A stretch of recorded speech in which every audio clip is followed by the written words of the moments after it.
ॐ नमो भगवते वासुदेवाय। अथाष्टमोऽध्यायः। मैत्रेय उवाच।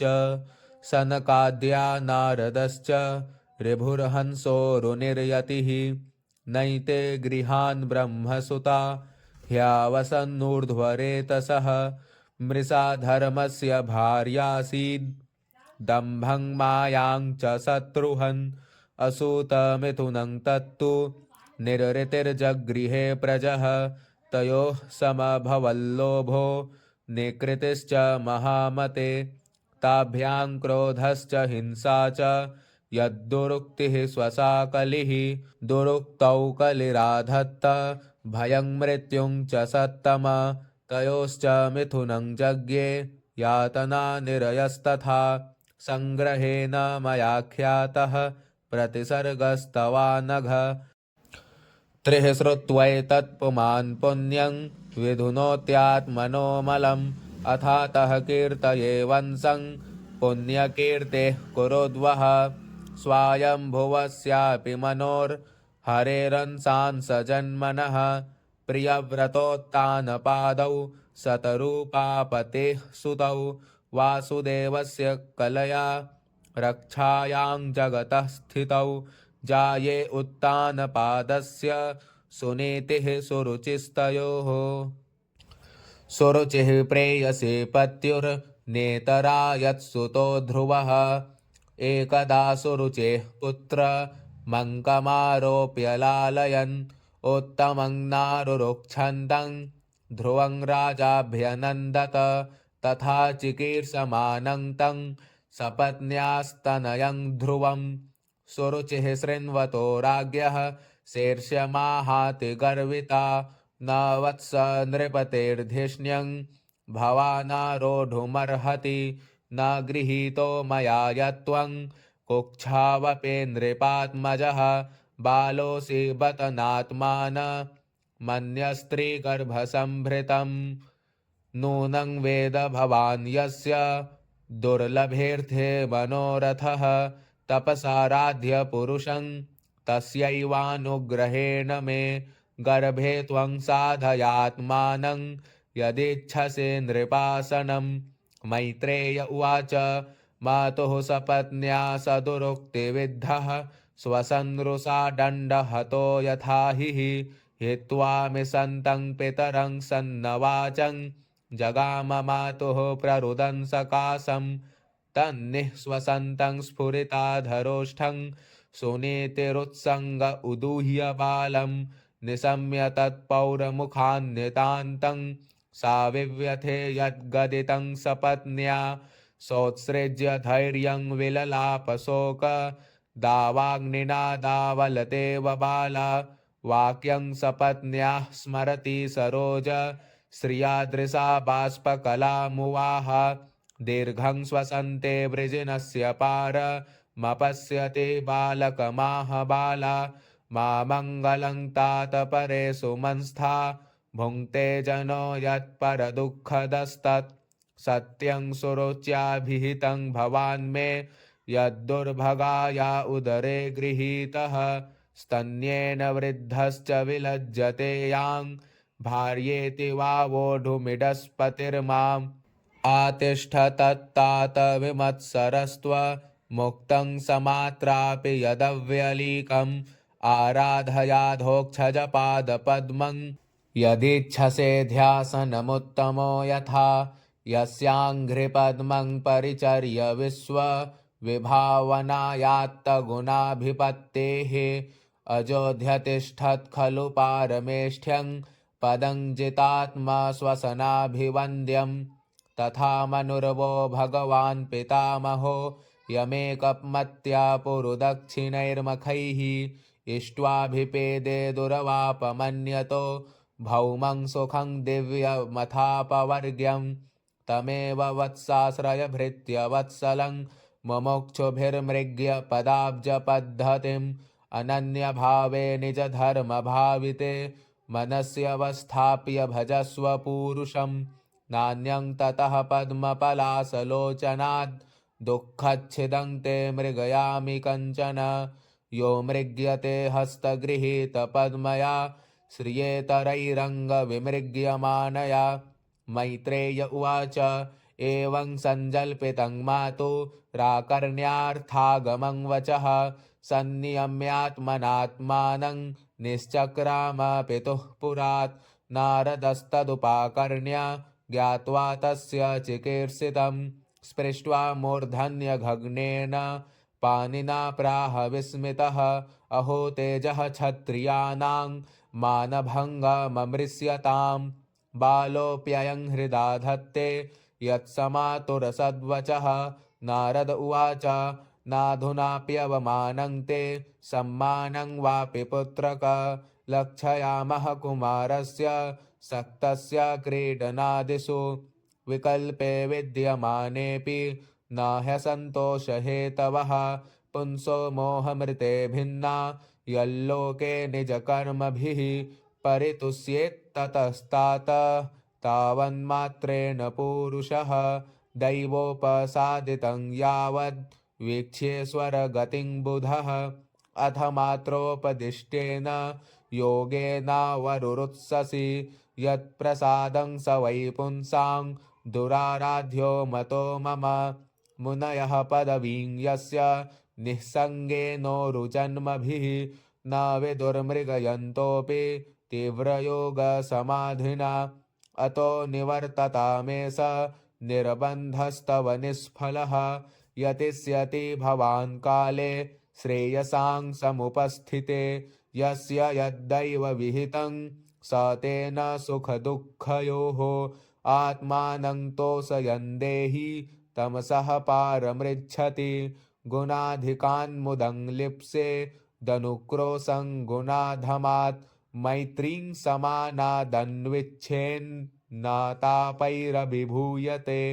ध्रुव उवाच सोऽयं समो भगवता सुखदुःखहतात्मनां दर्शितः कृपया पुंसां दुर्दर्शोऽस्मद्विधैस्तु यः। अथापि मे विनीतस्य छात्रं घोरमुपेयुषः सुरुच्या दुर्वचो बाणैर्न भिन्ने श्रयते हृदि। पदं त्रिभुवनोत्कृष्टं जिगीषोः साधु वर्त्मते। ब्रूह्यस्मत्पितृभिर्ब्रह्मन् नन्यैरप्यनधिष्ठितं नूनं भवान् भगवतो योऽङ्गजः परमेष्ठिनः। वितुदन्नटते वीणां हितार्थं जगतोऽर्कवत्। मैत्रेय उवाच इत्युदाहृतमाकर्ण्य भगवान्नारदस्तदा प्रीतः प्रत्याहतं बालं सद्वाक्यमनुकम्पया। नारद उवाच जनन्याभिहितः पन्थाः स वै निःश्रेयसस्य ते। भगवान् वासुदेवस्तं भज तत्प्रवनात्मना। धर्मार्थः काममोक्षाख्यं य इच्छेच्छ्रेय आत्मनः एकमेव हरेस्तत्र कारणं पादसेवनं। तत्तात गच्छ भद्रं ते यमुनायास्तटं शुचि पुण्यं मधुवनं यत्र सान्निध्यं नित्यदा हरेः। स्नात्वा नो शवनं तस्मिन् कालिन्द्याः सलिले शिवे कृत्वोचितानि निवसन्नात्मनः कल्पितासनः। प्राणायामेन त्रिवृता प्राणेन्द्रियमनोमलं शनैर्व्युदस्याभिध्यायेन्मनसा गुरुणा गुरुं। प्रसादाभिमुखं सस्वत् प्रसन्नवदनेक्षणं सुनासं शुभ्रुवं चारु कपोलं सुरसुन्दरं तरुणं रमणीयाङ्गमरुणोष्ठेक्षणाधरं प्रणताश्रयनं नृम्णं शरण्यं करुणार्णवं श्रीवत्साङ्कं घनश्यामं पुरुषं वनमालिनं शङ्खचक्रगदापद्मैरभिव्यक्तचतुर्भुजं किरीटिनं कुण्डलिनं केयूरवलयान्वितं कौस्तुभाभरणग्रीवं पीतकौशेयवाससं काञ्चीकलापपर्यस्तं लसत्काञ्चननूपुरं दर्शनीयतमं शान्तं मनोनयनवर्धनं। पद्भ्यां नखमणिश्रेण्या विलसद्भ्यां समर्चतां हृत्पद्मकर्णिकाधिष्ण्य माक्रम्यात्मन्यवस्थितं स्मयमानमभिध्यायेत् सानुरागावलोकनं नियतेनैकभूतेन मनसा वरदर्शभम् एवं भगवतो रूपं सुभद्रं ध्यायतो मनः निर्वृत्या परया तूर्णं सम्पन्नं न निवर्तते जप्यश्च परमो गुह्यः श्रूयतां मे नृपात्मज यं सप्तरात्रं प्रपठन् पुमान् पश्यति खेचरान् ॐ नमो भगवते वासुदेवाय मन्त्रेणानेन देवस्य कुर्याद्द्रव्यमयीं बुधः सपर्यां विविधैर्द्रव्यैर्देशकालविभागवित् सलिलैः शुचिभिर्माल्यैर्वन्यैर्मूलफलादिभिः